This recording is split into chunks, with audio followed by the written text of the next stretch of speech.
que até que lembrar um pouquinho sobre essa classificação. Recording it's on, né? Quer dizer que tá começando a gravar. Então, todo mundo passou perfume aí, meio que ajeita o tupete. No meu caso aqui, eu só ajeito o tupete aqui da frente, assim, né? O que sobrou, né? Mas, enfim, a gente vai falar sobre animais, beleza?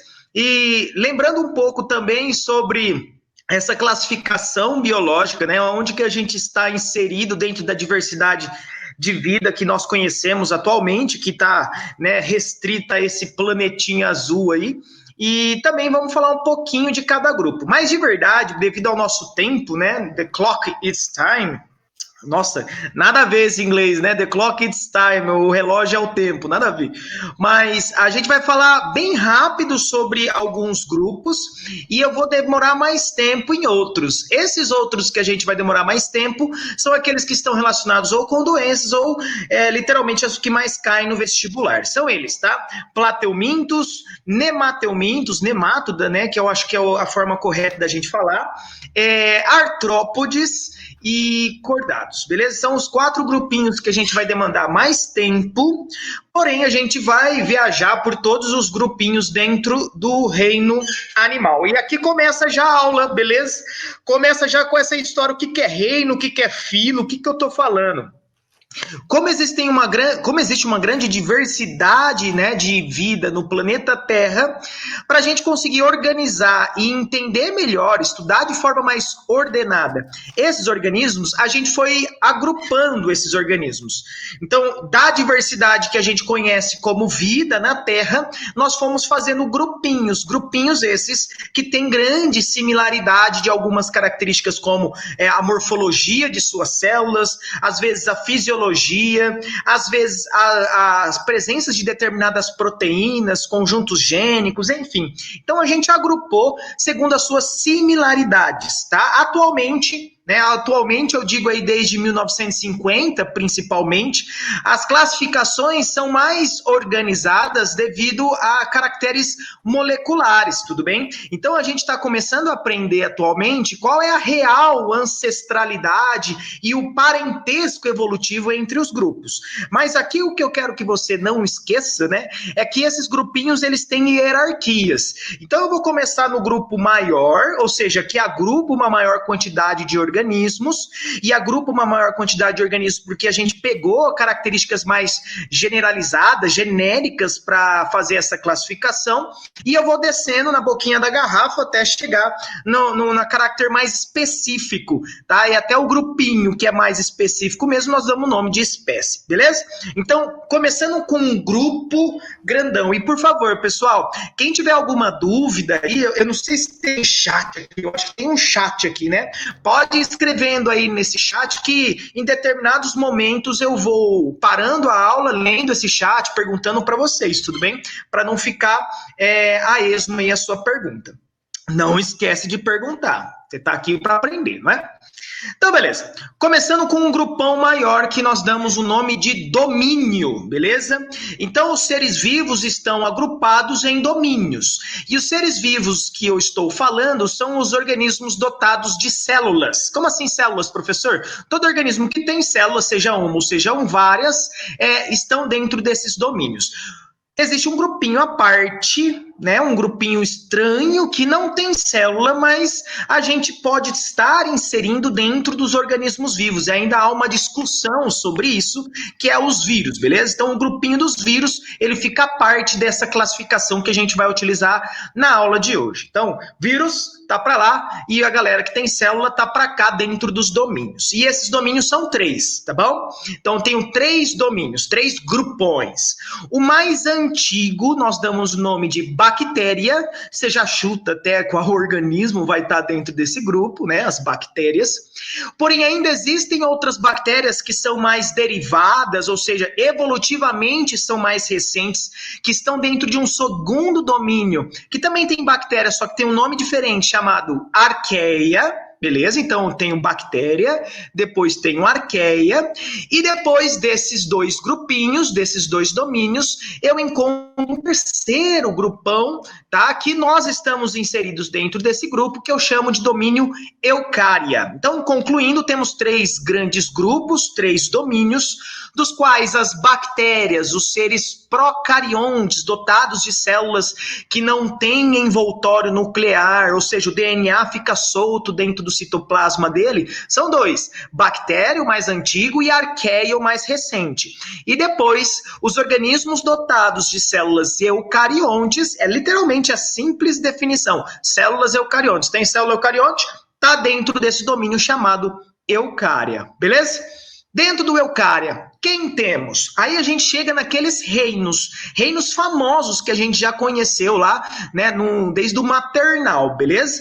Então, o reino das bactérias é um nome bem diferente mesmo, talvez você não tenha escutado sobre ele, que é o reino Monera. Mas de células eucariontes, eu tenho o reino animal, o reino vegetal, aqui a gente pode colocar outros nomes também, tá bom? Reino Animalia, que é no latim da vida, ou então reino Metazoa.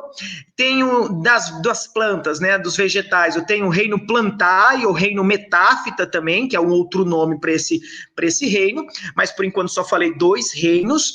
Aí eu tenho o reino dos fungos, que é bem difícil lembrar o nome, é bem estranho, mas chama reino Fungi. Tô brincando, é fácil, né? Reino Fungi. E depois eu tenho um 4º grupinho, que inclui algas e protozoários, que são chamados de reino protista, beleza? Reino protista são algas e protozoários. Beleza.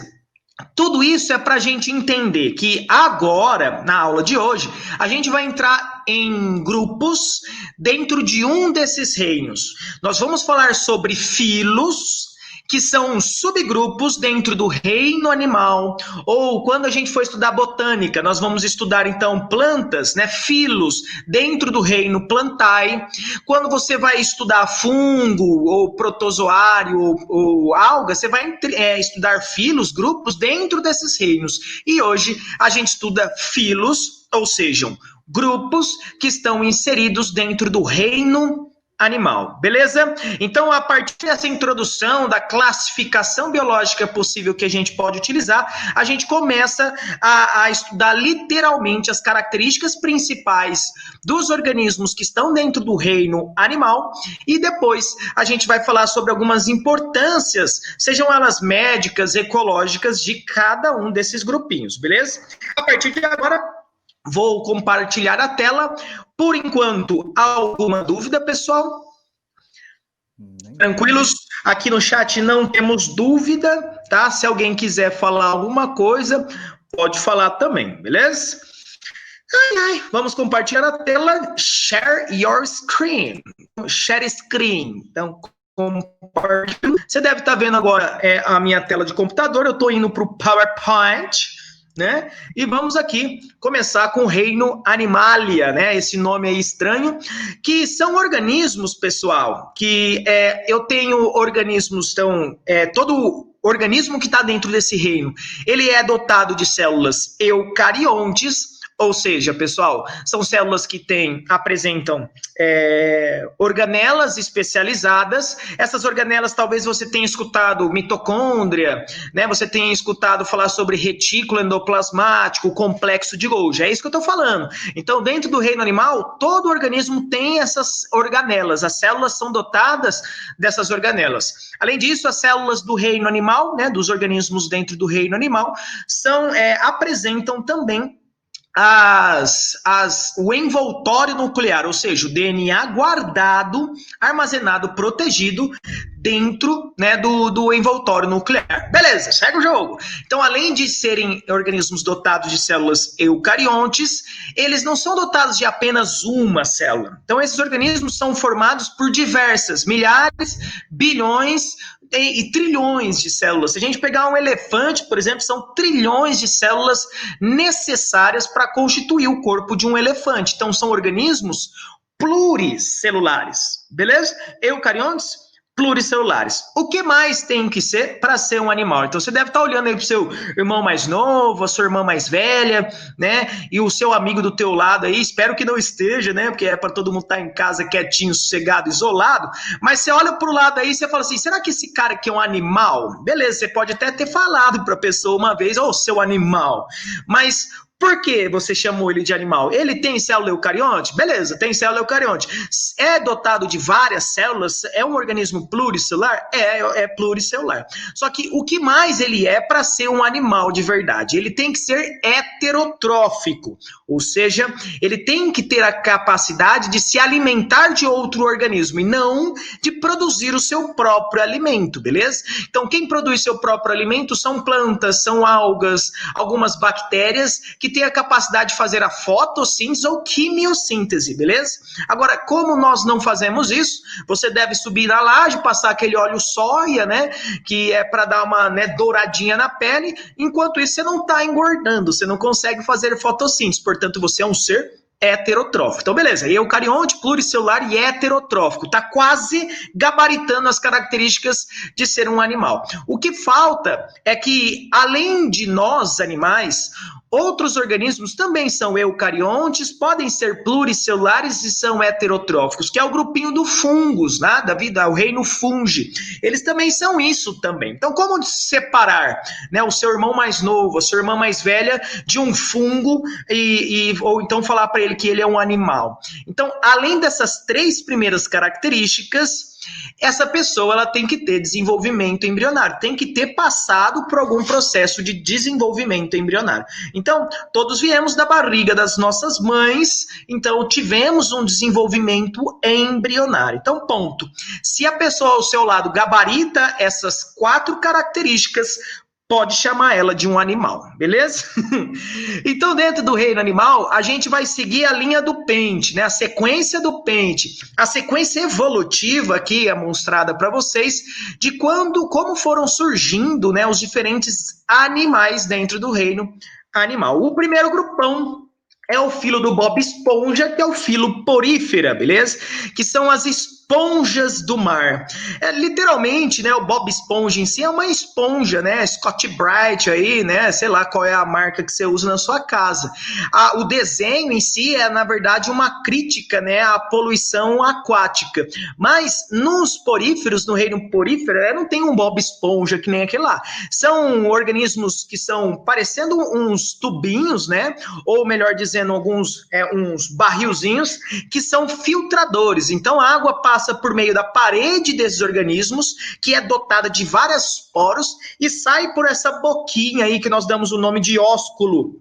Então, devido a esse fluxo de água, ele consegue filtrar da água pequenas algas, matérias orgânicas que já estão aí em decomposição, mas todas fracionadas, aí ele se alimenta dessa forma, né? É como se fosse um filtrão aí presente, né, no mar. Olha só que interessante, qual a importância ecológica desse tipo de organismo, né? O excesso de matéria orgânica no ambiente aquático gera poluição, gera o desequilíbrio de populações e provavelmente causa, né, a redução da quantidade, da disponibilidade de oxigênio nesse ambiente. Então, se eu não tiver organismos que façam essa filtração, sejam eles bactérias, sejam eles outros organismos, como é o caso do reino porífera, do filo, perdão, porífera, então eu não teria esse controle de matéria orgânica e causaria um impacto aí. Então, o filo porífera tem uma característica importantíssima dentro da ecologia do ambiente aquático. Então, resumão, filo porífera é o grupinho das esponjas do mar, né? Organismos que são filtradores, né? Que a partir dessa filtração retiram o seu alimento, tá? Eles são basicamente aquáticos do ambiente marinho, entretanto, tem alguns grupinhos que são encontrados no meio aquático dulcícola, de água doce, belezinha?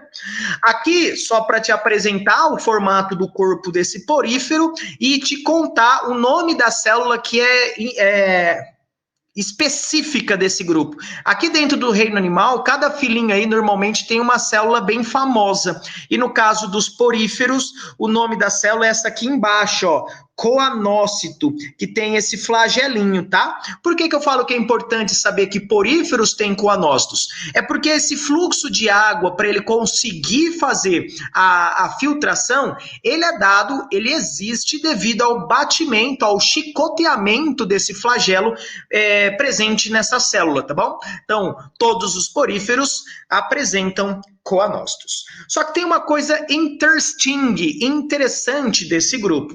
Pessoal, ele, apesar de ser pluricelular, entendeu? Ele não apresenta o que nós chamamos de tecidos verdadeiros.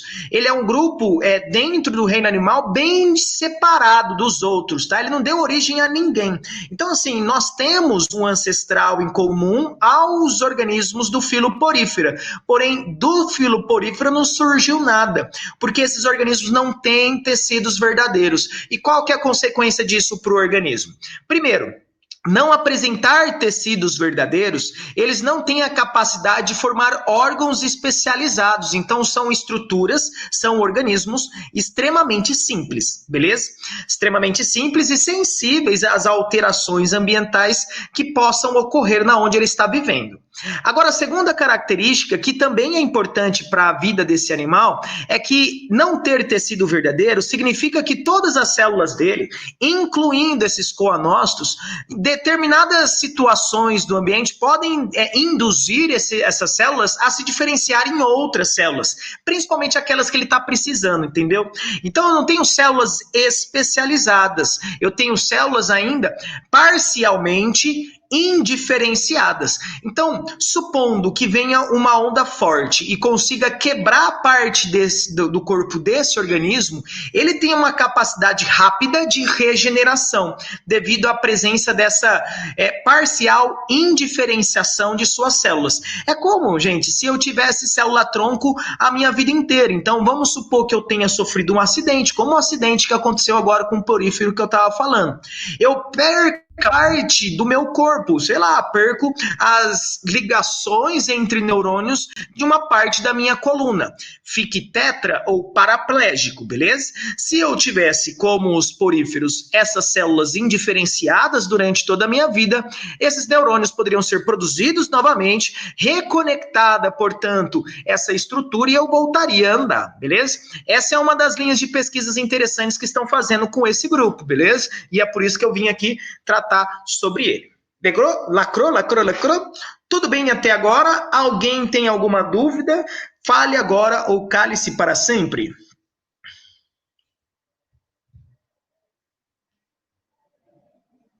Beleza. Vou seguir o jogo. Então, após o filo porífera, eu tenho um grupinho que chama-se quinidária. Filoquinidária ou quinidários, ou ainda selenterados, tá? É o nome mais antigo desse grupão, selenterados. Quem são os selenterados? Esse povo aí, ó, hidra, o coral ou as águas vivas, beleza?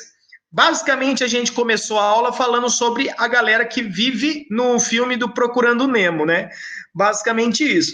Então, eu tenho esse coral, eu tenho água viva como os dois principais exemplos desse grupão, belezinha? Além disso, tem a anêmona do mar, né? Como eu estava falando, a gente está praticamente contando a história do filme Procurando Nemo.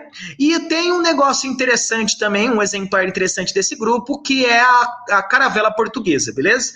Então, esses animais já são bem diferentes dos poríferos. Primeiramente, formam tecidos verdadeiros. Por isso são chamados de metazoários. Repetindo, formam tecidos verdadeiros, devido a isso são chamados de metazoários. Outra coisa interessante é que se formam tecidos verdadeiros, podem formar órgãos, né, especializados. E o primeiro órgão que eles vão produzir é um sistema digestório, ainda, né, denominado incompleto. O que quer dizer isso, tchutchuco? Olha aqui nessa figura agora do slide. Tchutchucos e tchutchucas. Então, ele vai ter boca, Ele vai ter uma cavidade digestiva, como se fosse um estômago, mas não tem o foreves, não tem o ânus, beleza? Então é uma cavidade digestiva com apenas uma abertura, e é devido a isso que damos o nome de sistema digestório incompleto. Só que comparados com o grupinho anterior, que é o filoporífera, isso já dá uma melhor digestão de nutrientes e assim uma melhor nutrição das suas células. Tudo bem? Então, uma das coisas interessantes de lembrar desse filo é que no filo Cnidaria surgiu o sistema digestório. Como que é chamado esse sistema digestório nesse grupo? Sistema digestório incompleto, beleza? Então tá bom. Outra característica importante do filo Cnidaria, né, dos coelenterados, é que eles têm duas fases de vidas. Não todos os grupos, tá? Mas a maior parte deles tem duas fases de vidas. Como assim, professor? Ora, eles estão móveis, como é o caso da água-viva, e essa fase de vida móvel, né, que seus tentáculos ficam aí, né, batendo para eles nadarem, nós vamos dar o nome de medusa, beleza? Então, a fase móvel dos cnidários chama-se medusa, beleza? Porém, né, determinadas situações ambientais, ou então após, por exemplo, uma reprodução sexuada, no qual uma água-viva, né, então uma medusa, produziu o seu gametinha masculino, e outra medusa, lá, outra água-viva, produziu o seu gametinha feminino, houve a fecundação. A partir do momento que houve essa fecundação, normalmente esse zigoto e essa larvinha, eles têm até uma larvinha, na hora que surge essa larvinha, normalmente ela vai lá e se fixa em algum lugar, né, do ambiente aquático, e aqui a gente está falando do mar, tá? Então no oceano. Então ficando fixo, ficando um organismo séssil, sem movimentos bruscos, né, sem ficar andando por aí.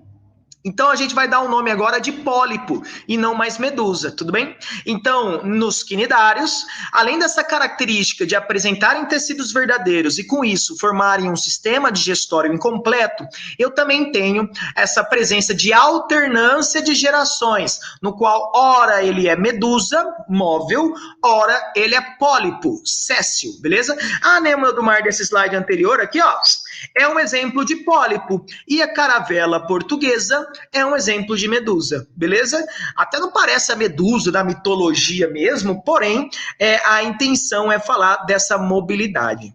Tá? De verdade, assim, a medusa, né, ela tinha aqueles cabelos com as serpentes, então essa figura aqui que eu tenho da representação de uma medusa, né, os tentáculos, né, desse animal, tende a lembrar um pouco essa figura mitológica. Mas eu gosto de lembrar assim, medusa começa com M porque é móvel, e o pólipo começa com P porque ele fica parado, beleza? Certinho? Tá ok, fofos. Ai, professor, volta os slides. Estou voltando, calma.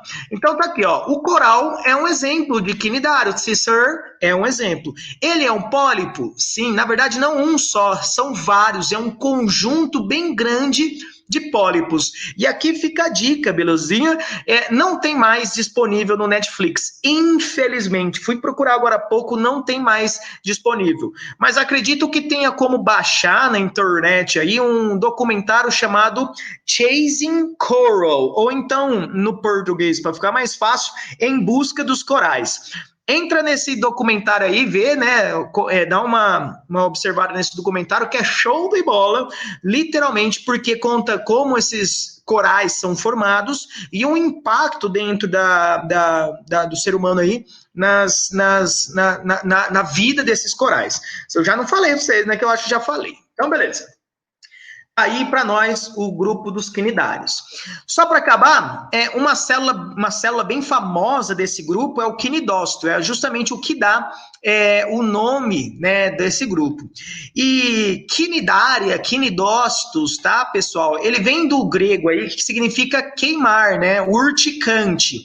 Então essa célula, ela tem a capacidade de disparar um flagelo, ou no caso dessa figura, está escrito aí para você, nematocisto, e na extremidade, durante toda a estrutura desse nematocisto, há a presença de diversas proteínas que são urticantes. A função para o quinidário da presença dessa célula, do quinidócito, é paralisar as suas presas para ele conseguir predar de forma mais eficiente. Então ele vai lá, né, a presa rela nessa célula, tem um gatilhozinho, que é o quinidocílio nessa figura aí, e após relar nesse gatilhozinho, dispara o nematocisto, e aí a pessoa, no caso, o peixe, né, ou então uma tartaruga, por exemplo, eles ficam parados, né? Eles acabam ficando traumatizados por ação dessas proteínas urticantes, e aí o pólipo com seus tentáculos, ou então a medusa lá, a água-viva com seus tentáculos, tem a capacidade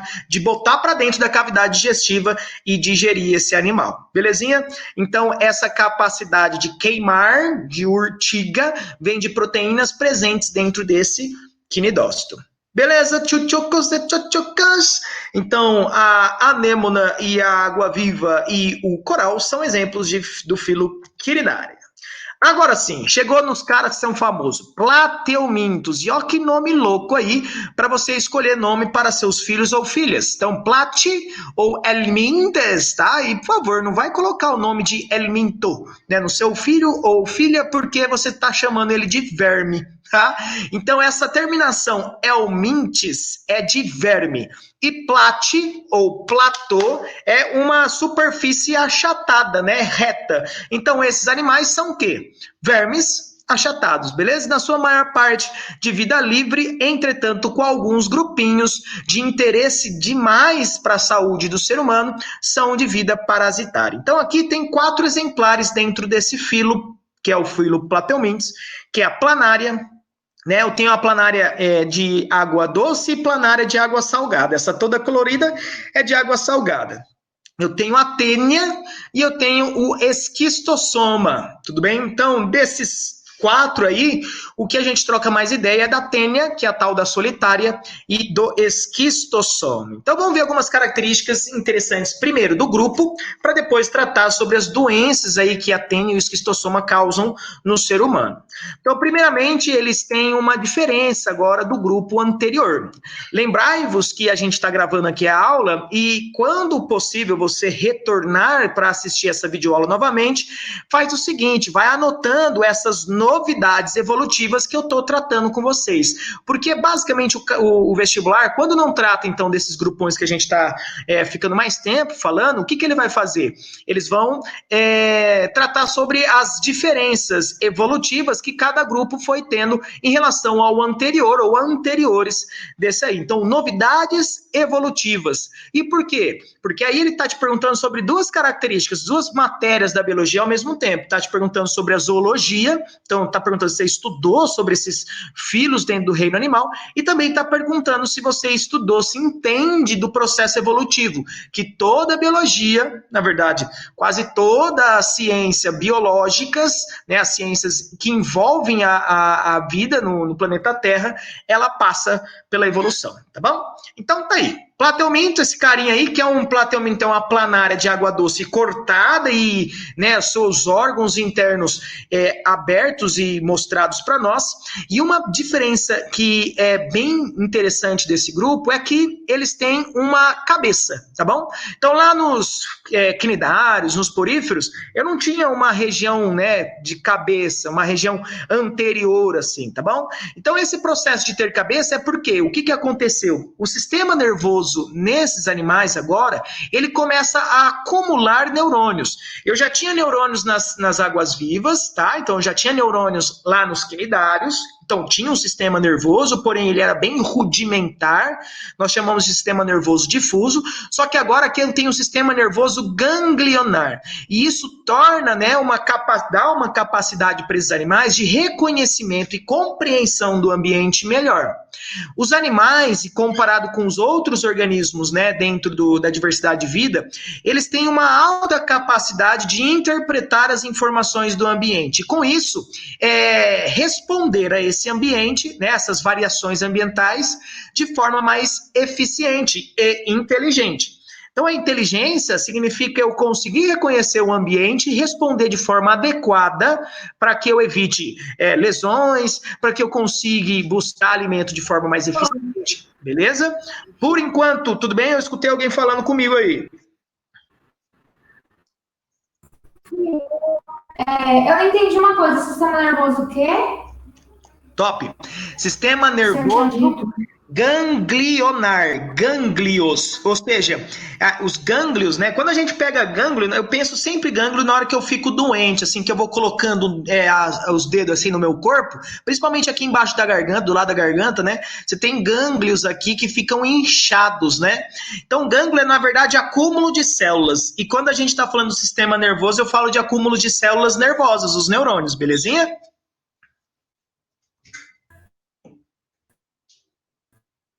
Belezinha? Fale comigo. Sim, agora entendi, obrigada. Oi? Ué, Travou? eu tô Travou? falando. Alô? Agora eu tô escutando você, que tava travando. Eu entendi, professor.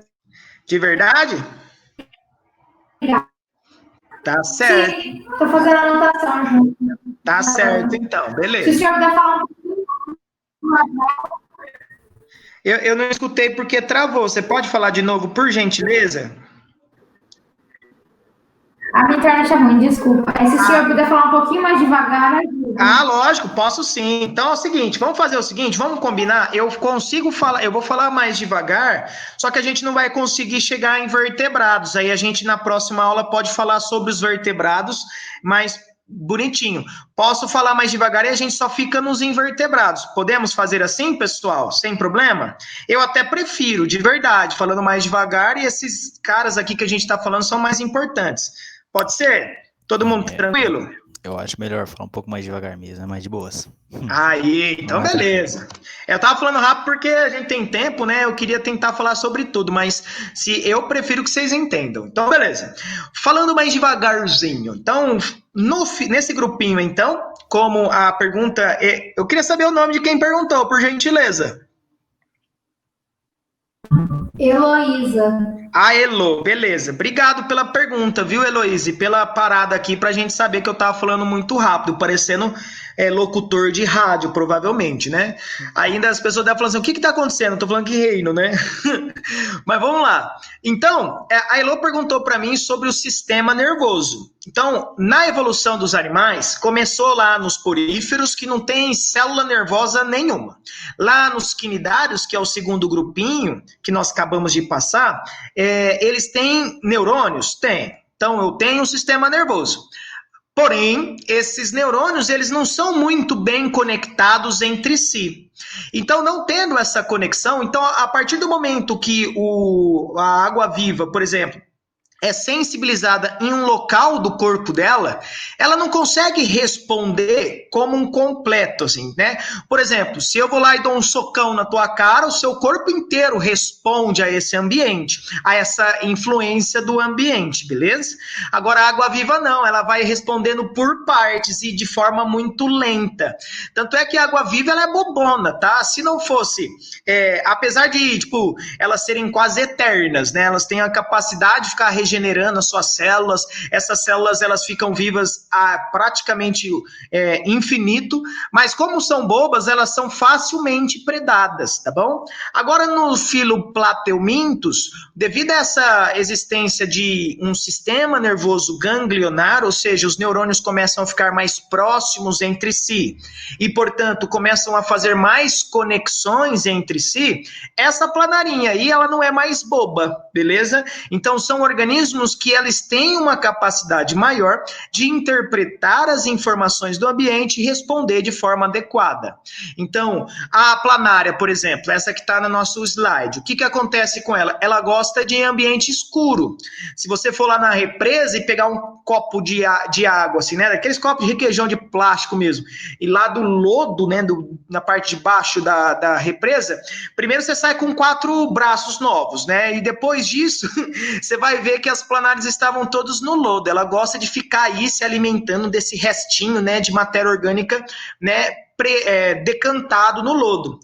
Na hora que ela vê uma parte mais clara, E ela tem essa capacidade de entender luz, tá? Então, parte mais clara e parte mais escura, ela não forma imagem, mas ela tem essa distinção de claro e escuro, ela foge para a parte mais escura, tá? Na faculdade, era comum a gente, para entender que isso realmente acontecia, a gente coletava essas planárias e deixava elas normalmente num ambiente fechado. Depois a gente emitia como se fosse um fechinho de luz, assim, nem que seja com um laser, para ver o que acontecia. Elas fugiam.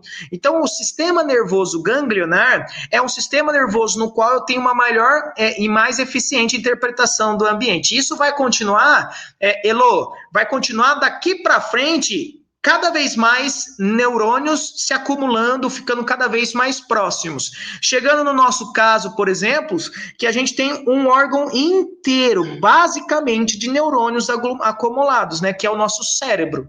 Então, o que foi acontecendo é que eu fui acumulando neurônios e, assim, melhorando a minha capacidade de entender o ambiente. Então, olha só que louco. A gente falou sobre uma primeira novidade evolutiva dos plateumintos, que é a presença de um sistema nervoso ganglionar.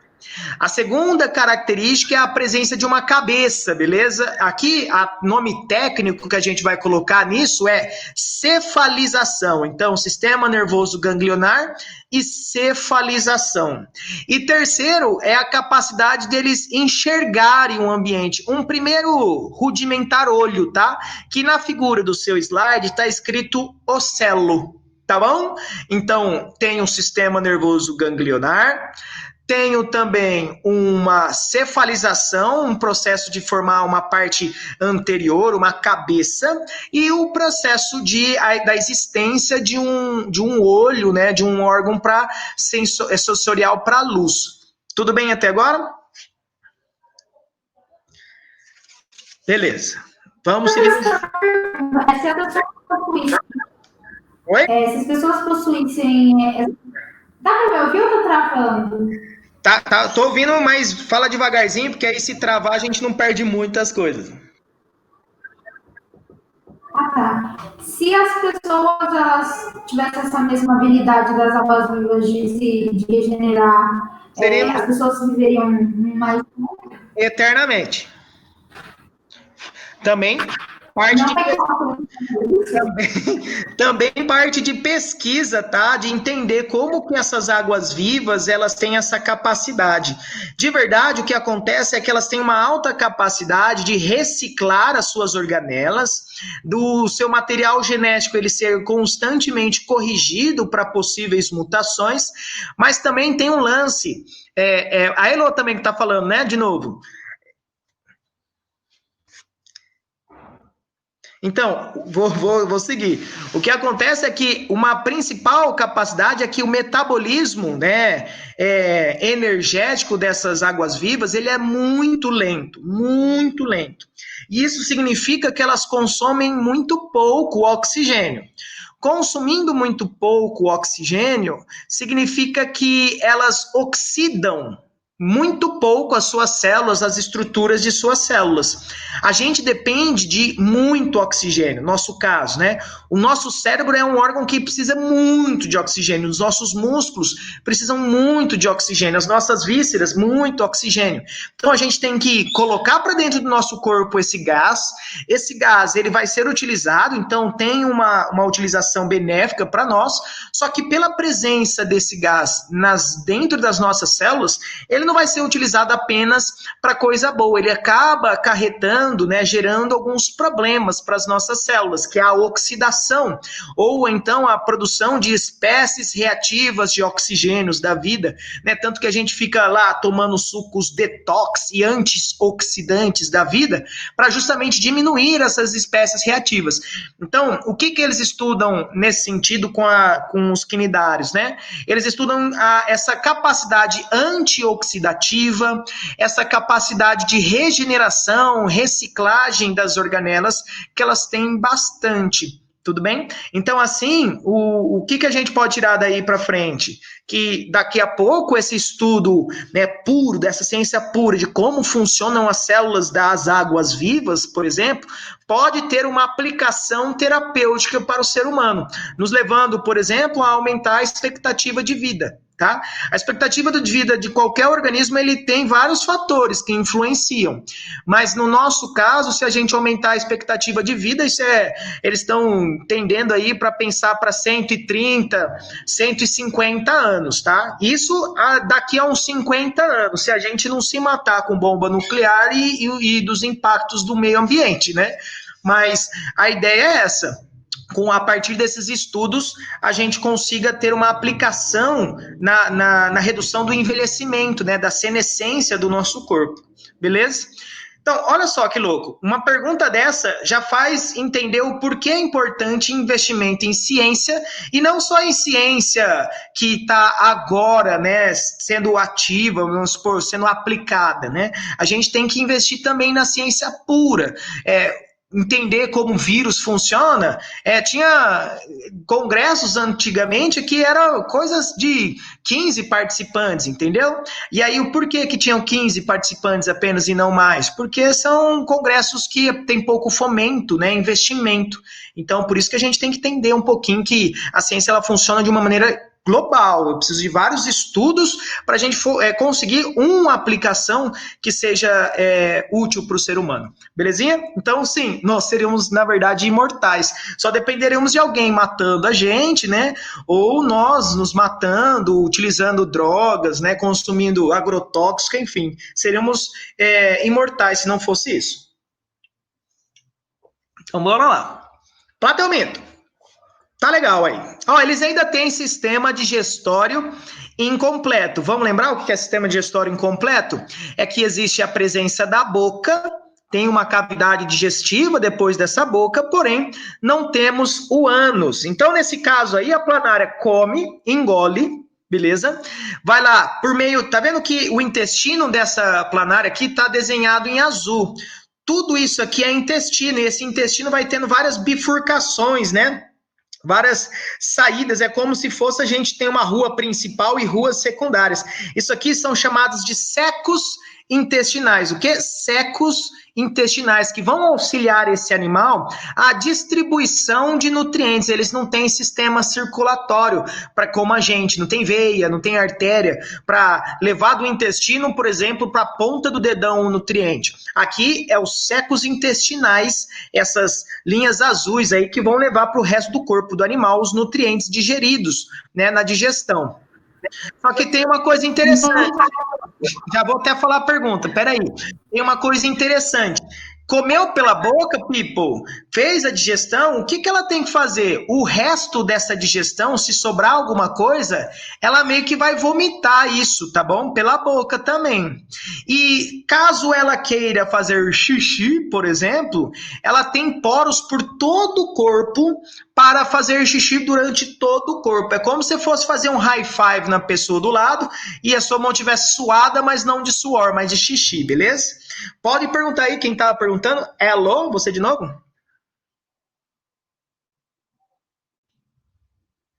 Ele caga pela boca, literalmente. Cagando, né? Falando bosta, em outras palavras. Talvez tenhamos pessoas que façam isso aí que você deva conhecer, né? Então, fala aí, tem sistema digestório incompleto? Tá acontecendo o quê, né? Pessoal, eu faço essas piadinhas, brincadeira aqui de biologia. Eu sei que é sem graça agora, tá? Mas vale a pena, às vezes, brincar para tentar lembrar, tá? Então, a pessoa falou bosta, fala sistema digestório incompleto. Quem tem? Então você já sabe que é os quinidários e os plateumintes. Só para vocês terem noção, o nome da célula aí que faz o xixi delas são célula flama, tá? Assim, então, como os poríferos tinham uma célula bem importante deles lá, que é os coanócitos. Os quinidários tinham uma célula bem importante deles, que eram os quinidócitos. Os plateumintes têm uma célula bem famosa deles, que é responsável pela excreção, que são chamadas de célula flama. E como funciona isso? É como se fosse assim, ó, pessoal, nesse círculo aqui, que ele aumentou para a gente ver algumas células flamas, na parte rosinha, roxinho claro, aqui lilás, não sei qual cor você quer usar, aqui é a parte interna do corpo desse animal, beleza? É como se fosse, por exemplo, os músculos, onde estariam os músculos, onde estariam né, um líquido que está preenchendo espaço aqui dentro, beleza? Então, nessas células que estão nessa parte rosinha aqui que eu estou apontando com o cursor de mouse, o que acontece nessas células? São consumidos nutrientes esses, lembrando, que foram levados pelos secos intestinais da vida, aquelas né, bifurcações, prolongamentos do intestino da planária, e após a utilização desses nutrientes, são produzidas as excretas. E aí, o que acontece com essas excretas nessa parte rosinha? Vão passar por difusão para dentro desses glóbulos aqui, né, dessas células flama, e dessas células flama, elas vão vão fluir, né, por dentro de tubinhos até sair num poro na saída, né, do corpo do animal, beleza? Então, é como se eu tivesse uma uretra, e não só uma, várias uretras dispersas por todo o corpo, como se fossem glândulas sudoríparas, mas que estariam relacionadas com a excreção de excretas, obviamente, né? Excreção de excretas, mas excreção de substâncias desses animais. Então, célula famosa dos plateumintos, célula flama, tá bom? Responsável pela excreção. Continuation, só para você ver que realmente os plateumintos são vermes achatados, né? Parece a casinha, né? O teto de uma residência aí, com o telhadinho de uma residência. No meio lá, né, desse plateuminto, eu tenho uma faringe, né? Que é a parte do sistema digestório. Entre isso, né? Eu tenho uma substância gelatinosa, tudo bem? Tenho musculatura, tenho intestinos, os secos intestinais da vida aqui, ó, perdidos no meio. Só vamos lembrar onde que eu tô vendo isso aqui, ó. Ó, os secos intestinais divididos em dois. Aqui nessa figura, lá no rabo dessa planária. Aqui eu tenho um seco intestinal, aqui eu tenho outro seco intestinal, beleza?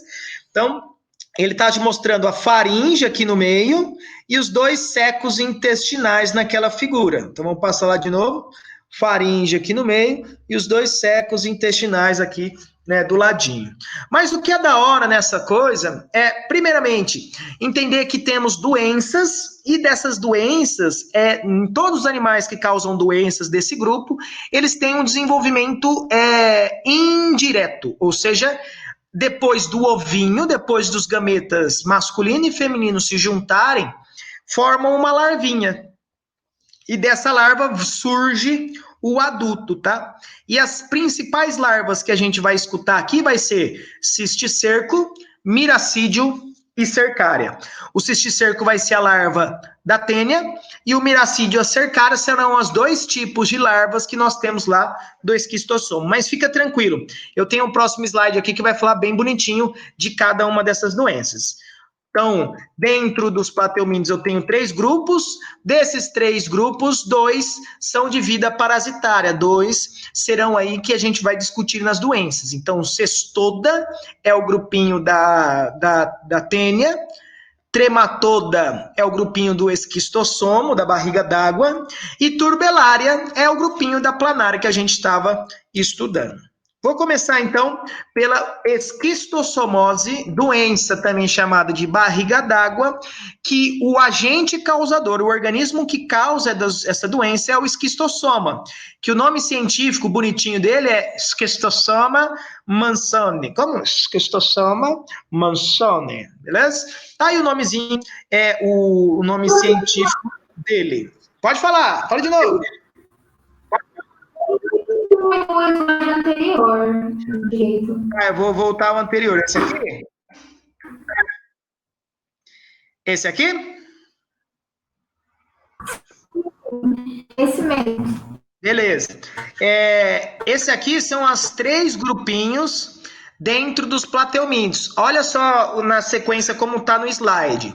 Lá em cima eu tenho uma barra escrito reino animal. Então, dentro do reino animal, nós temos o filo plateumintos. Então, é um grupinho dentro do reino animal. E dentro do filo plateumintos, eu tenho outros 3 grupinhos, que a gente separa em 3 grupinhos, tá? Então, eu tenho esses vermes achatados que podem ser da classe, do grupinho cestoda, da classe trematoda ou da classe turbelária, beleza? Então, o que nós estamos fazendo aqui é indo cada vez mais dentro desses grupos. Então, eu falei do reino animal, as características do reino animal. Agora a gente está dentro do reino animal, alguns grupinhos específicos do reino animal. E essas 3 classes aqui são grupinhos específicos ainda dentro do filo Plateumintos. Assim como a gente tem dentro da nossa escola classes, né? E a escola está dentro de uma cidade. Então, a gente tem também esses grupos específicos de classificação no reino animal. Então, estamos falando do reino animal, do filo Plateumintos, e a doença que a gente vai passar e discutir bonitinho agora, está dentro da classe Trematoda. O organismo que causa a barriga d'água, a esquistossomose, está dentro dessa classe chamada classe Trematoda. Beleza? Agora entendi. Top. Então, esquistossomose, doença que ela é negligenciada, ou seja, você escuta pouco falar, mas no país, Brasil, no caso, né? Ela tem, a cada ano aumentado mais os números de casos. É uma doença relacionada com a falta de saneamento básico, e como a falta de saneamento básico é mais comum em bairros pobres, em regiões pobres, a gente fala que ela é uma doença negligenciada por conta disso, né? Não é interessante para a indústria, não é interessante para o poder público de maneira geral tratar dessa doença, né? Discutir sobre essa doença. Na hora que bate na bunda deles é que a gente tem uma real, né, efeito, alguma coisa deles fazerem algo sobre. Mas a esquistossomose é um caso mais famoso do que aconteceu, assim, que saiu nos jornais, foi que um grupo, né, de pessoas saiu aqui, acho que foi do estado de São Paulo, foi para Minas Gerais pedalar. E foram então passear lá em Minas Gerais, aí um grupo de ciclistas. Nesse grupo de ciclistas tinha gente velha, gente nova, casais, até gestantes no meio desse grupo aí. Tinha criança e tal. E aí no meio desse pedal eles resolveram entrar dentro de uma fazenda, que já era um curso, né, já comum da galera que pedalava na região. E na fazenda tinha um puta de um lagão legal, assim, do lado de uma cachoeira. E a galera costumava, na hora que chegava nesse momento, se banhar nas águas desse lago e ficar se banhando lá na cachoeira. Beleza, a galera entrou, tomou banho de cachoeira, ficou lá curtindo o lago e depois seguiu o seu pedal. No meio do pedal, algumas pessoas já começaram a reclamar de coceira, né, um incômodo na pele assim, não comum, não era se esperado. As pessoas voltaram para os hotéis e algumas já começaram a desenvolver alguns sintomas que não eram comuns. Até as gestantes, beleza, pessoal? Aí eles foram para o hospital e foram diagnosticados com esquistossomose. Eles não tinham desenvolvido ainda a barriga d'água, beleza? A barriga d'água é um sintoma da esquistossomose, mas essas pessoas acabaram contraindo isso. Por que eu falei dessa notícia? Porque é o seguinte, então, tem a ver com saneamento básico, beleza. Mas olha só a sequência do que aconteceu. Eles estavam na terra, né, pedalando, aí entraram dentro de um lago, saíram desse lago e começaram a se coçar, beleza? Tanto que um jargão comum da gente utilizar para explicar a esquistossomose é o seguinte: nadou, coçou, pegou. Por quê? Porque uma daquelas larvas que eu falei agora há pouco, ó, voltando aqui nas larvas, volta nas larvas, pô. Uma dessas larvas aqui, mais especificamente essa aqui do cantinho direito, chamada cercária, é a larva do esquistossomose que consegue penetrar pela pele para conseguir entrar dentro do nosso corpo. A gente se contamina, a gente adquire a esquistossomose do meio ambiente a partir dessa perfuração que a cercária tem a capacidade de fazer na nossa pele. E por isso que a gente coça. Só que essa cercária ela só vive em ambientes de água mais lenta, não com um fluxo, né, constante de água, tudo bem? Então, quando eu falo nadou, coçou, pegou, é porque, primeiro, eu estou te mostrando em qual ambiente você vai encontrar essa larva, que é o ambiente aquático. Segundo, a forma como essa larva entra no nosso corpo, que é penetração ativa pela pele. E depois eu falo para você, se ouve isso, já era, viu? Pegou. E eu falo já era por quê, pessoal? o tratamento dessa doença é muito difícil. O que acontece atualmente é que as pessoas não conseguem, não desenvolvem mais sintomas, essa doença, né, o verme, ele fica lá estacionado, de certa forma, em coma, beleza? Mas a gente não tem como eliminar totalmente, ainda não sabemos como eliminar totalmente. E entra dentro desse rol de doenças aí que a gente não tem um tratamento adequado, é o quê? É a malária, é a doença de Chagas, beleza? São leishmaniose, são doenças que são difíceis de serem tratadas, beleza? Devido ao comportamento e à fisiologia desses animais, desses organismos.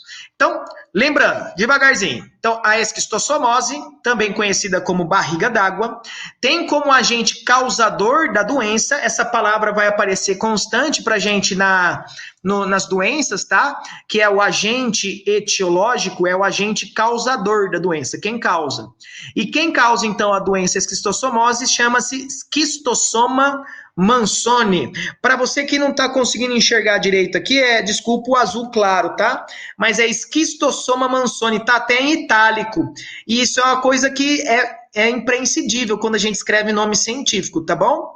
Tem que estar escrito destacado no texto. No caso, quando você estiver respondendo alguma questão de vestibular, caso você for fazer algum vestibular que tenha que escrever, né, de questões dissertativas, sempre faça um nome científico sublinhado, tá? Então, você vai sublinhar esquistossoma, depois você para, dá o espaço, sublinha Manzoni. Isso é uma característica que é imprescindível e se você não fizer isso, perde nota, tá? Então, agente etiológico é o esquistossoma, tá? Desse grupo que a gente está estudando, que chama-se Filoplatelmintos. Só que olha que interessante, esse animal, ele não vive só no homem, não é homem transmitido apenas para homem. A gente tem outras doenças que isso acontece, como é o caso da lombriga, beleza? Agora, nessa doença, eu tenho um hospedeiro intermediário. Então, existe um outro organismo que também sofre com essa doença, com a ação desse esquistossoma. E quem é esse cara? É o caramujo.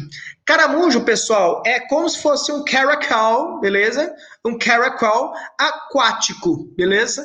E ele vive apenas em águas de fluxo lento. Se eu tiver, por exemplo, águas com corredeiras, né? Então, se a água flui muito rapidamente, esse caramujo ele não consegue ficar fixo no substrato, nas rochas ali para se alimentar, então ele não sobrevive. Então, pode se banhar tranquilamente, sem medo de pegar esquistossomose, em águas que são mais correntes. Agora, em água parada, lagos, represas, pode existir esse caramujo. E se existir, a chance de ter essa disseminação é grande, principalmente se não houver o tratamento de esgoto desse ambiente, tá bom? Então, 3 informações importantes aqui. Agente etiológico, esquistossoma Manzoni. Temos 2 hospedeiros, é o caramujo e o homem, beleza? E agora a gente vai para a 4ª informação importante dessa doença. Eu tenho formas larvais. O que é isso, professor? A partir do momento que essa doença sai do ser humano, ele vai ter uma sequência de larvas até voltar novamente ao ser humano. E a sequência é a seguinte: saindo do ser humano, esse organismo, o ser humano ele defeca, né? Então esse organismo ele se reproduz no nosso intestino e libera nas fezes os ovos. Esses ovos são liberados com as fezes. Esse ovo no ambiente aquático eclode, então nasce desse ovo uma primeira larva, que vai depois infectar o caramujo, primeiramente, tudo bem? O nome dessa larva que vai infectar o caramujo chama-se miracídio. Então, a primeira larva do ciclo de vida dessa doença é miracídio. Quem que ele vai contaminar? Quem que essa larva vai procurar? O caramujo. E lá dentro do caramujo, ela vai se alimentar de parte de nutrientes desse caramujo, vai sofrer algumas alterações, virando uma segunda larva, virando a cercária. E a cercária sai do caramujo e vai infectar o homem. Esse é o ciclo dessa doença, tá bom? Então, fezes, ovos liberados, né, pelas fezes de seres humanos infectados por essa doença, acometidos com essa doença, caem na água esses ovos e eclode desses ovos os miracídios. Miracídios serão larvas que infectarão, né, que irão buscar o hospedeiro intermediário desse organismo, que é o caramujo. Do caramujo eclodem, né, emergem, saem do caramujo um segundo tipo de larva chamada cercária, que essa sim vai penetrar ativamente pela pele do ser humano, então vai lá acometer o ser humano, tudo bem? Que é o hospedeiro definitivo. Bom, tem uma última informação antes da gente passar e finalizar o ciclo de vida dessa doença, que é a definição dessa história de hospedeiro intermediário e definitivo. Por que a gente dá o nome de intermediário para o caramujo e definitivo para o homem? Aqui, o porquê. Nesses organismos, o Schistosoma mansoni, por exemplo, que temos essa definição de hospedeiro intermediário e definitivo, ele consegue fazer reproduções, tipos de reproduções diferentes em cada um desses hospedeiros. Em um deles, eles fazem uma reprodução que é produzir clones de si próprios. Então, essas larvas produzem clones de si, que é o caso de uma reprodução assexuada. E aí, se estiver fazendo uma reprodução assexuada, o hospedeiro no qual está acontecendo essa reprodução assexuada, daremos a classificação de hospedeiro intermediário. Ou então esse organismo, essa larva, consegue fazer a reprodução sexuada, ou seja, produção de gametas com posterior formação de ovos, tá? Então aí eu tenho um hospedeiro definitivo, porque a reprodução é sexuada.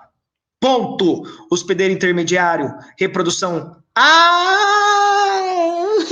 sexuada, e no hospedeiro definitivo, a reprodução sexuada. Tá. Esse é o ciclo completo da doença.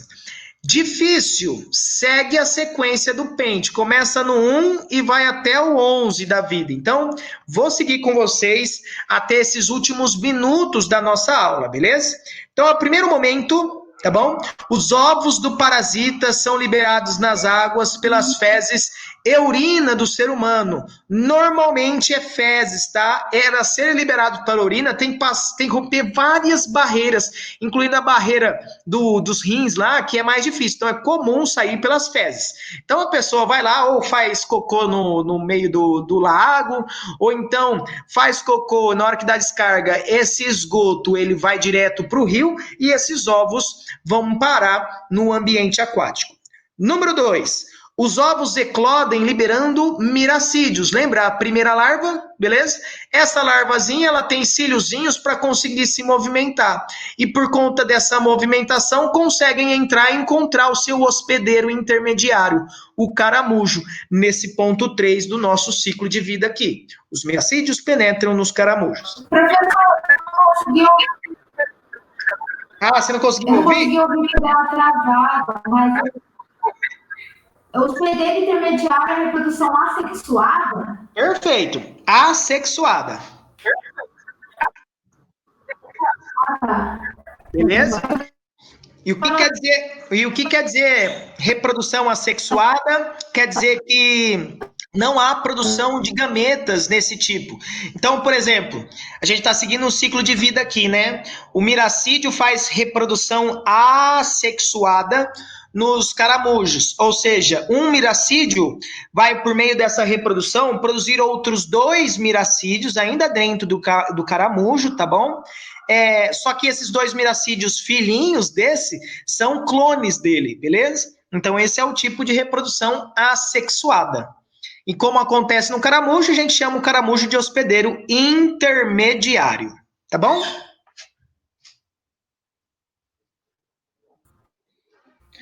Beleza. Esse negócio de clonagem se divide em forma outra ou não? Fala de novo, por favor.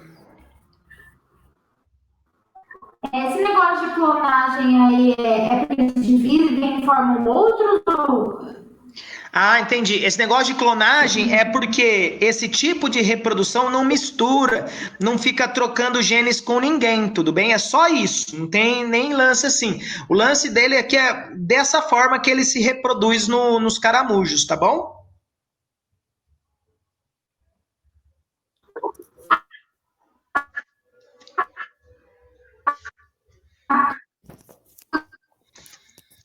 O professor. Oi. Ele é uma pergunta, talvez seja meio irrelevante, mas tem algum caramujo específico ou é qualquer um? O que está no lago ali, sei lá. Legal. Não é qualquer um, não.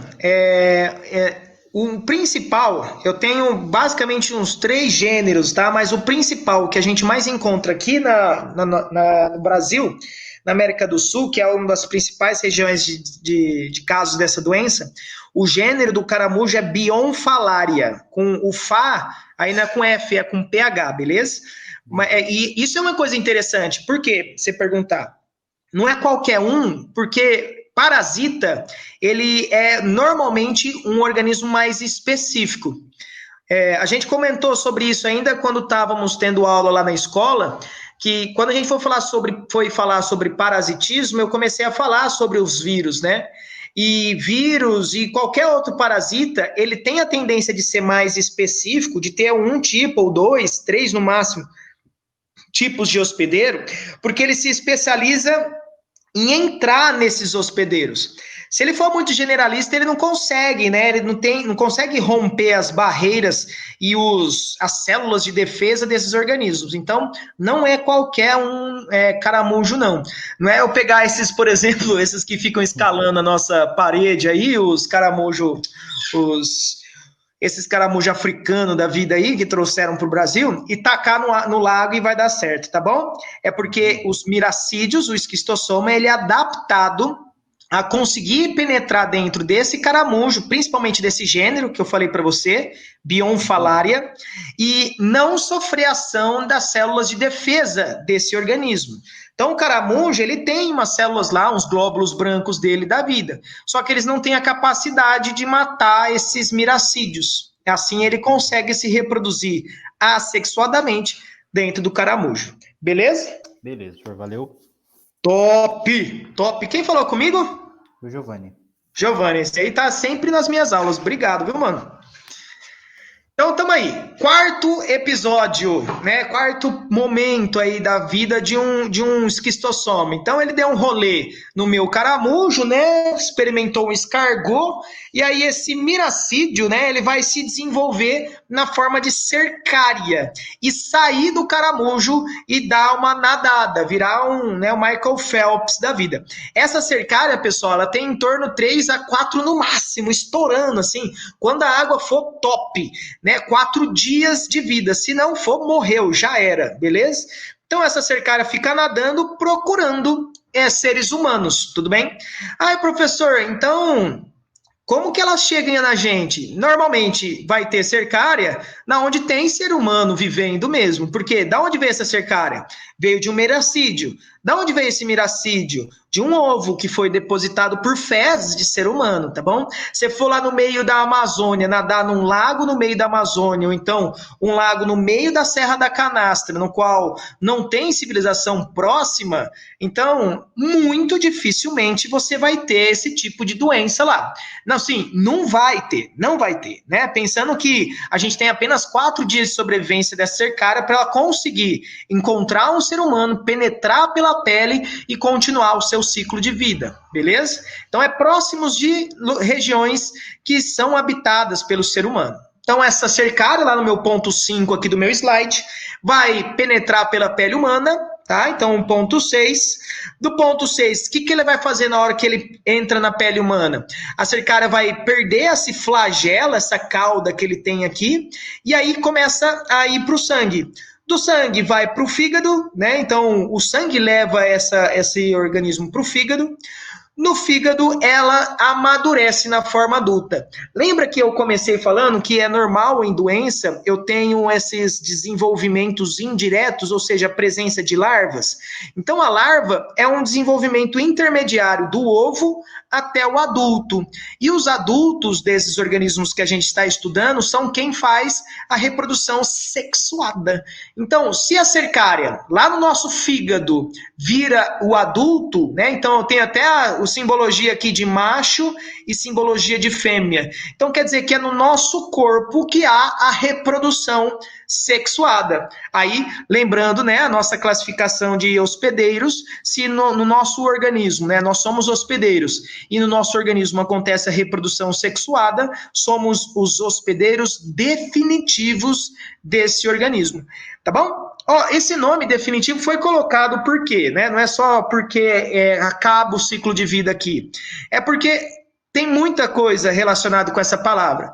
Definitivo, normalmente, significa algum lugar que você quer ficar, ou então que você busca muito ficar, tá bom?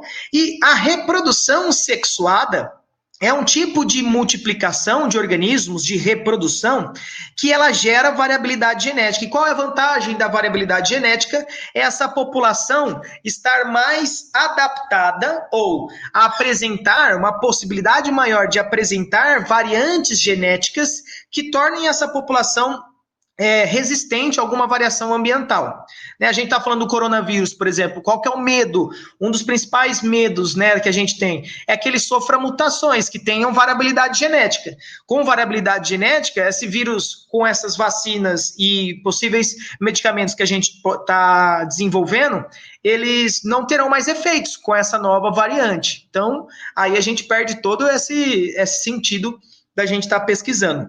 Belezinha? Então, o último momento foi lá no fígado a cercária virou o adulto e o 11º momento no parasita adulto aloja-se no intestino e bexiga e libera os ovos. Então, como que esses ovos foram parar nas fezes? Esse esquistossoma adulto migrou do fígado para o nosso intestino e lá depositou os ovos. No momento dessa migração, pessoal, ele vai passando normalmente por vasos linfáticos, beleza?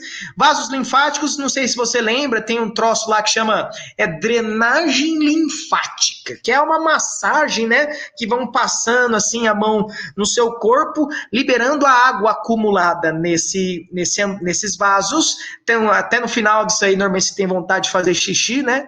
E então, se eu tô migrando, esquistossoma, tô migrando por esses vasos, o que acontece normalmente é que eles ficam entupidos acumulam água, dando esse sintoma que dá nome também à doença de barriga d'água. A pessoa fica com aquele barrigão assim, mas é um barrigão que ele você bate assim, parece que tá batendo num galão de água, sabe? Aqueles de 20 litros.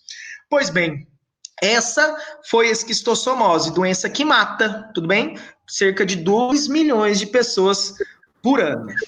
Beleza, pessoal? Então, a princípio, a gente termina o nosso tempo de aula aqui, né? Esquistossomose, tá bom? Voltando aqui para minha cabeçona, falta-nos falar sobre a tênia, né? Então, ainda dentro dos plateumintos. Depois dos plateumintos, a gente fala sobre lombriga e o amarelão, né? No próximo grupo aí de vermes. Depois falaremos sobre artrópodes e os vertebrados. Tudo isso na nossa próxima aula. Gostei de ter falado mais devagarzinho, porque eu gosto de falar dessas doenças aí. É muito nome, muita coisa específica para ser tratada e importante. O vestibular, ele costuma tratar assim, colocam várias afirmativas, nessas afirmativas ele vai juntando, né, falando algumas afirmativas sobre essas doenças, e se você não sabe essas descrições e definições bonitinhas, acabam não funcionando. Elô, fala com nós, Elô. Professor, esse é o primeiro meio que o senhor está trabalhando, ou o senhor já trabalhou com outros? Essa é a primeira aula que eu estou assistindo.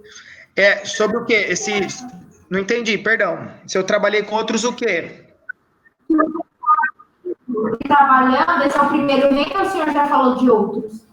Essa é a primeira vez que eu falei sobre animal. Já falei sobre poluição e outros assuntos da biologia. Essa aqui é a primeira vez que a gente está falando sobre animal, tá bom? Era isso a sua pergunta? Reinos? Começa hoje sobre os reinos. Se começa hoje sobre os reinos. Ah, sim, não falei sobre os outros, não. Agora ficou mais claro. Não falei sobre os outros, não. A gente vai falar ainda sobre botânica. Aqui, o que acontece, Elô? Como a gente tem número de aulas pequeno por conta dos números de encontros que nós teríamos, eu tive que sintetizar a biologia em momentos importantes. Importantes de aquilo que mais cai no vestibular. Então, dos reinos que a gente tratou, da diversidade de vida, nas últimas aulas, nas aulas anteriores que a gente teve sobre ecologia, teve na ecologia como um todo, a gente falou sobre vários assuntos. No meio disso aí, a gente já foi meio que falando sobre os outros reinos. Falamos sobre a importância, por exemplo, das bactérias, a presença das bactérias no solo, que eu falei do reino Monera e tal. Falei sobre a presença dos fungos, mas ainda vamos falar sobre as plantas, e na hora que falarmos sobre as plantas, também falo sobre algas e fungos para vocês de novo, tá? Então, o reino que a gente para mais para falar é reino animal e reino vegetal, descrevendo bonitinho todas as características. Os outros reinos, reino Monera, que é das bactérias, reino protista, que é protozoários e algas, e reino fungi, a gente trata de forma mais ampla, distribuída nas áreas da biologia. Mas sim, o que vai acontecer? No final dessas conversas todas, né, a gente pode fazer uma aula de revisão ou então uma aula específica sobre diversidade de vida, que trataria exclusivamente sobre a característica de cada um desses grupinhos, tá? Então, Elo, eu acho que você esteja com medo, mas será que ele falou sobre os outros reinos naquele negócio da introdução? Não, tá? Descritivamente, como a gente está usando do reino animal, a gente não falou mais nem um pouco dos outros reinos, só ficamos distribuídos durante as aulas, tudo bem? Tudo, ainda bem, professor. Beleza. É porque assim, a gente tem que escolher, infelizmente, né, por conta que era sábado as aulas, a gente tinha que escolher o que era o mais importante para falar no tempo que a gente tinha.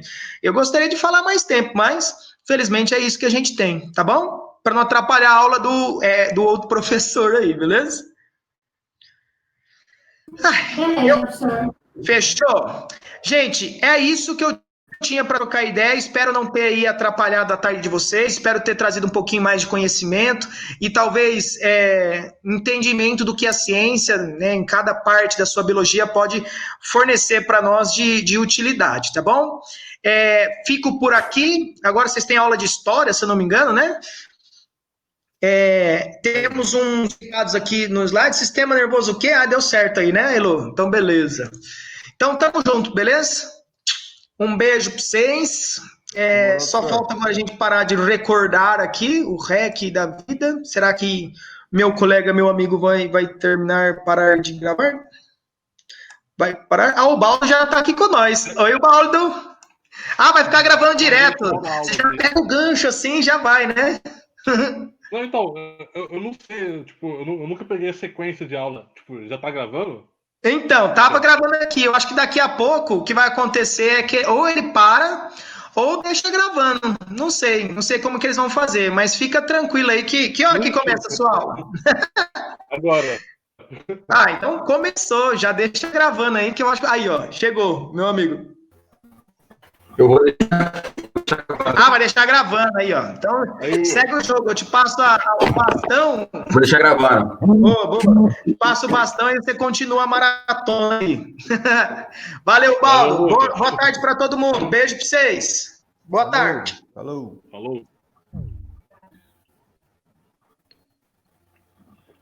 E aí, Will? Beleza? Já é. Então, se quiser começar, pode ficar à vontade. Já tá no jeito. Oi? Já tá gravando já. Beleza. Já. Bom, pessoal, boa tarde. Né? Eu vou continuar dando a aula que eu havia começado antes, né, da pandemia, que é sobre Idade Média. E a gente estava falando sobre a Alta Idade Média, né? Porque muitos historiadores eles dividem a Idade Média entre duas, né? Entre duas partes de estudos.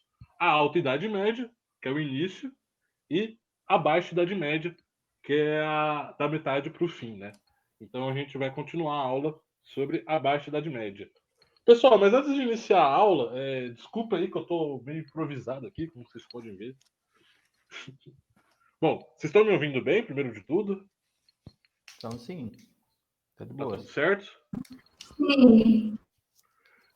Vocês receberam o meu material? Todo mundo recebeu o meu material? Da última aula? Uhum. Vocês chegaram a fazer, estudar?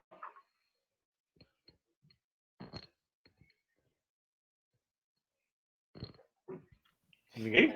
Eu fiz ele aqui, só estou procurando. Não, é só para a gente trocar ideia, fazer alguma reflexão, porque já faz um tempo, né? Só para a gente não ficar um pouco num vácuo, né? De tempo. Que a gente estudou sobre a Alta Idade Média, né? Oi? Eu não fiz, essa semana agora que eu consegui me organizar as coisas, tudo quanto a escola e o cursinho, então acho que é fazer. Entendi, beleza.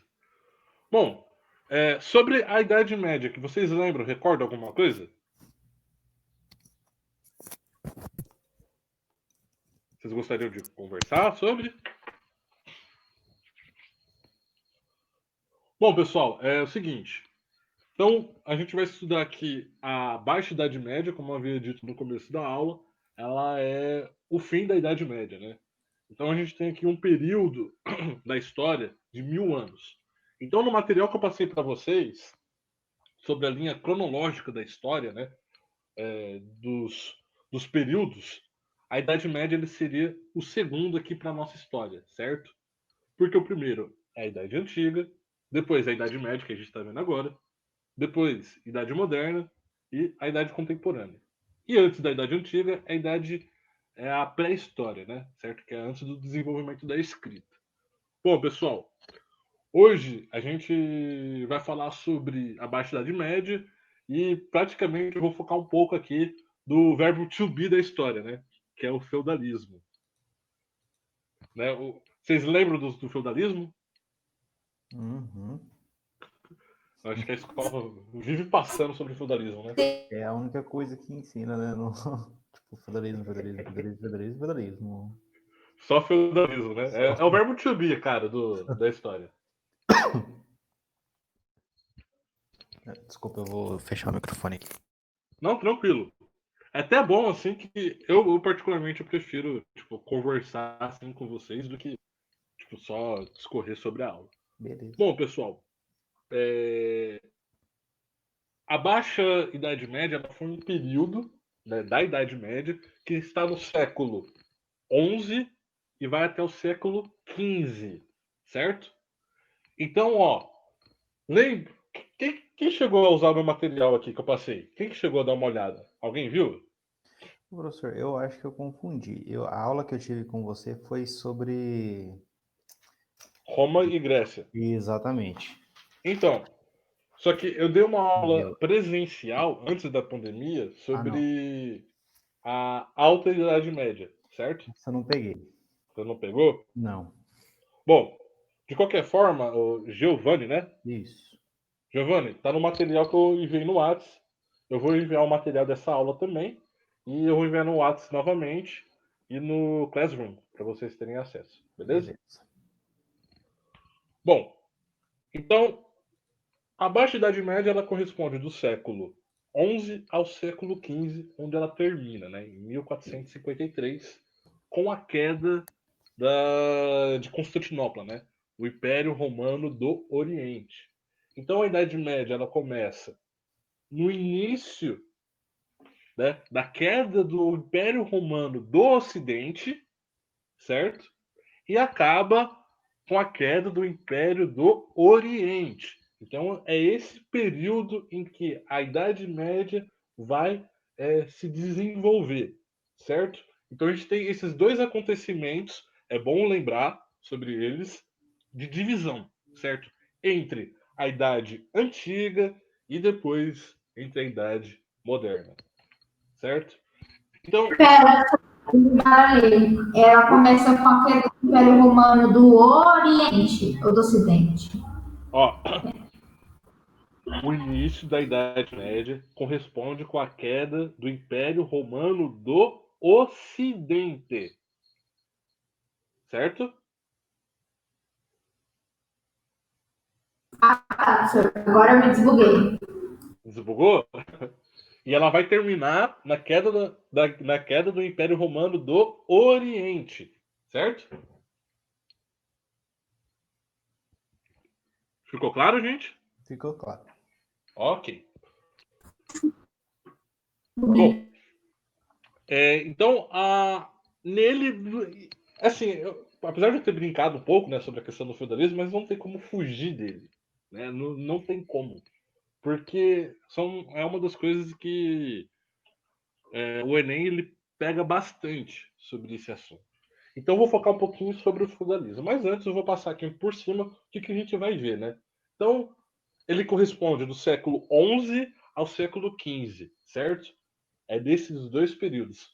No material que eu enviei para vocês, eu fiz uma tabela sobre séculos, né? Sobre o referente aos números romanos. Então vai estar lá X1 e XV, certo? Então, século XI e século XV.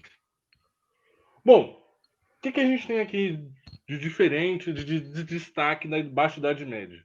Seguinte, pessoal, é o auge e a queda do feudalismo. Então, uma das características da Baixa Idade Média é o auge e a queda do sistema feudal, certo? Foi nesse período em que houve uma transformação desse sistema e houve também a queda desse sistema, certo? E a gente vai entender o porquê houve essa queda e por que houve essa ascensão.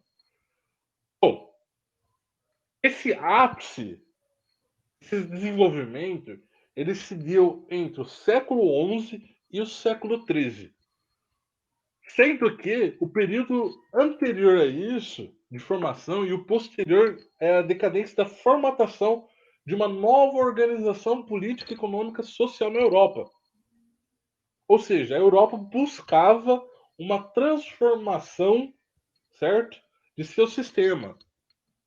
Por quê? Porque aqui a gente vai ter uma base de organizações de desenvolvimento muito grande, certo? Porque havia ali um aumento populacional.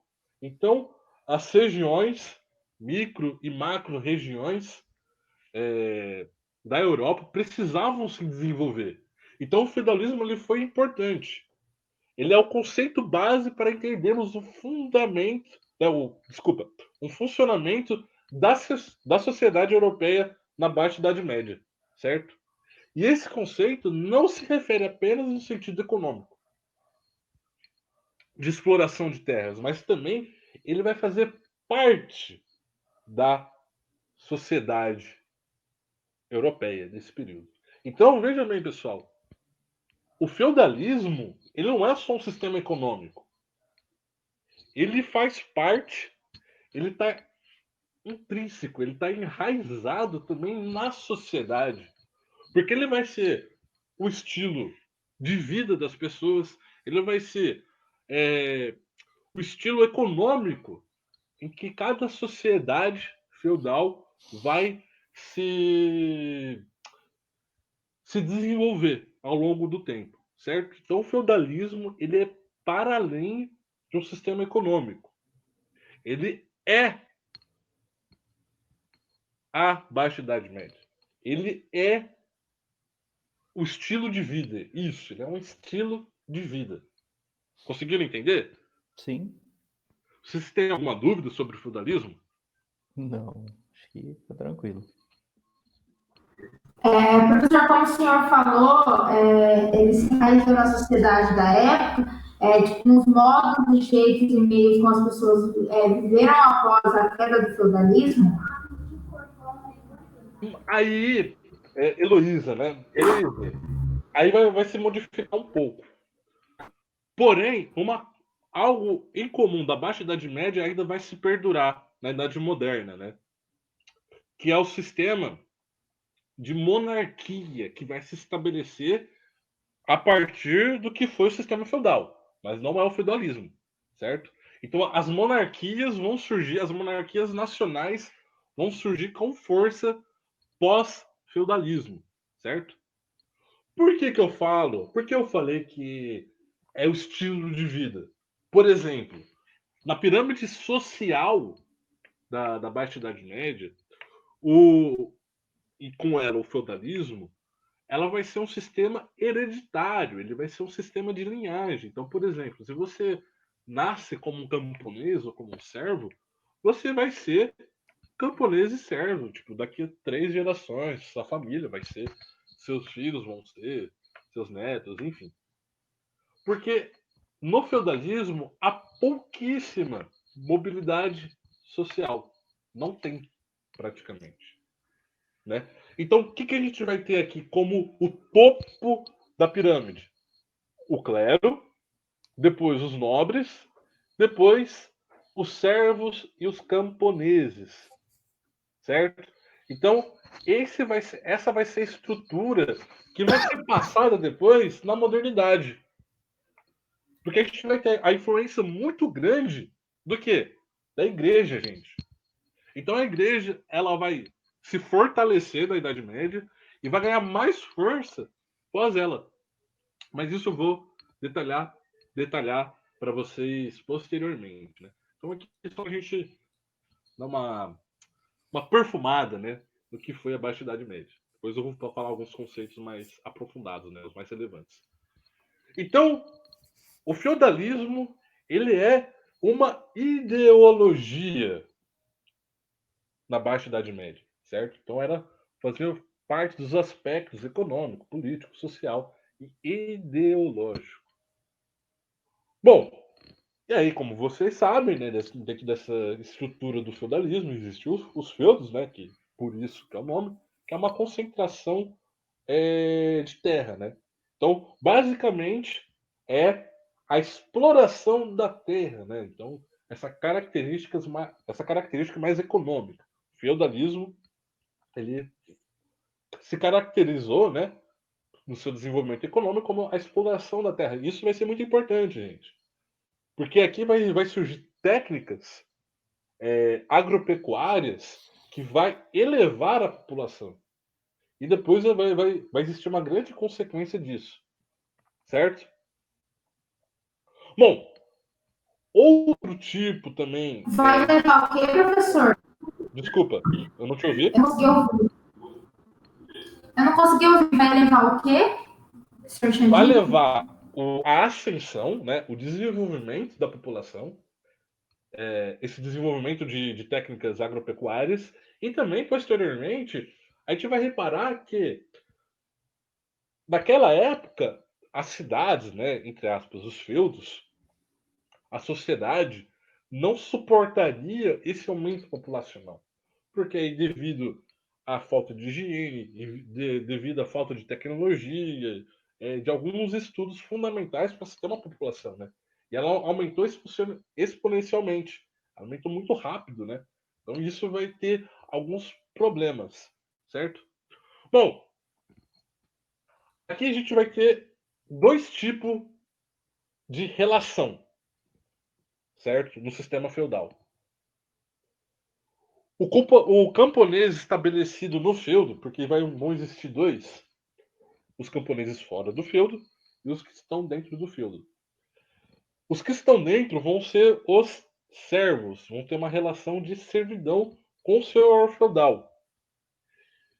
E, bom, como ele fazia parte, né, do feudo, ele não poderia abandonar a terra. Então a posição do senhor feudal era hereditária, certo? Bom, além disso, vai existir uma outra relação que, olha, gente, isso as pessoas talvez se confundem. Talvez não, né? As pessoas se confundem na hora de resolver alguma pergunta. Que é o quê? A relação de vassalagem. Vocês já ouviram falar disso? De vassalo e suzerano? Já. Eu creio que já.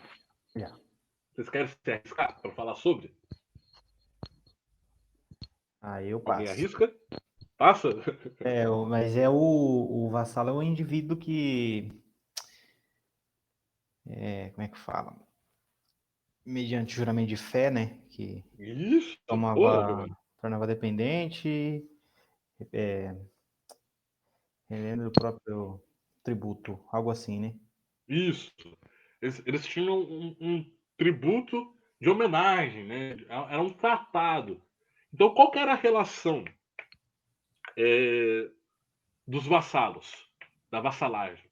Era entre os nobres, certo? Entre o suzerano. Vocês já ouviram falar sobre suzerano? Já. Já. É o que tinha o domínio do feudo, não era? É, Sobre um feudo, né?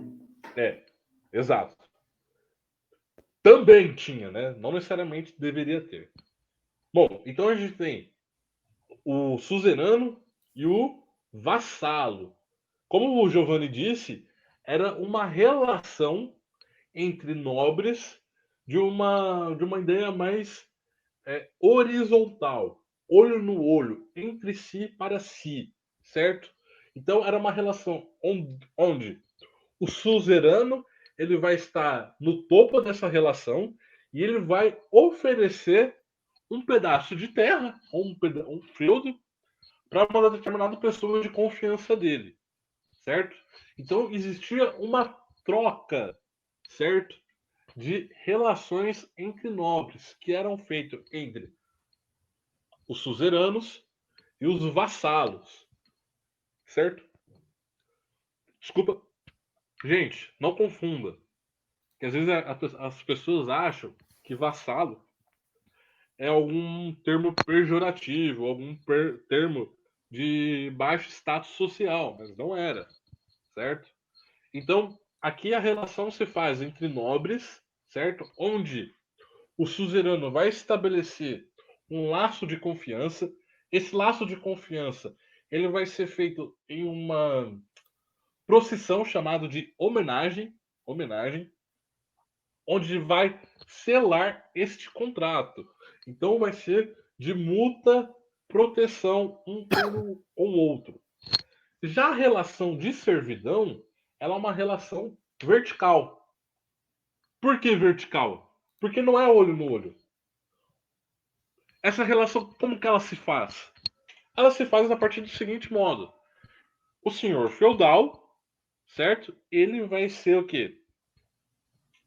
O manda-chuva. Então, o que ele falar, o servo vai ter que acatar. Então, o senhor feudal ele vai liberar algumas terras, certo? Para o servo. Para quê? Não somente para morar. Para que ele explore a terra, né? Para que ele cultive algo e para que ele dê um retorno, certo? Pro senhor feudal. Além disso, ele vai ter que proteger ele também militarmente, certo? O feudo. Em troca disso, o senhor feudal, muito bonzinho, né? Só que não, ele oferecia abrigo.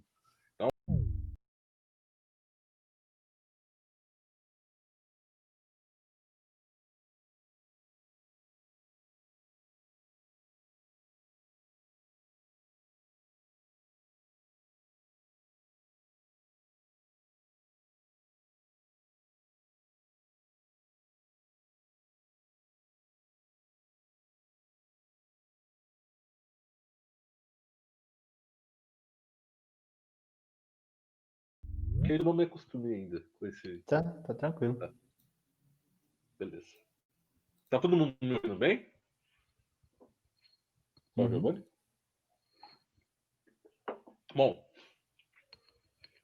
grandes transformações.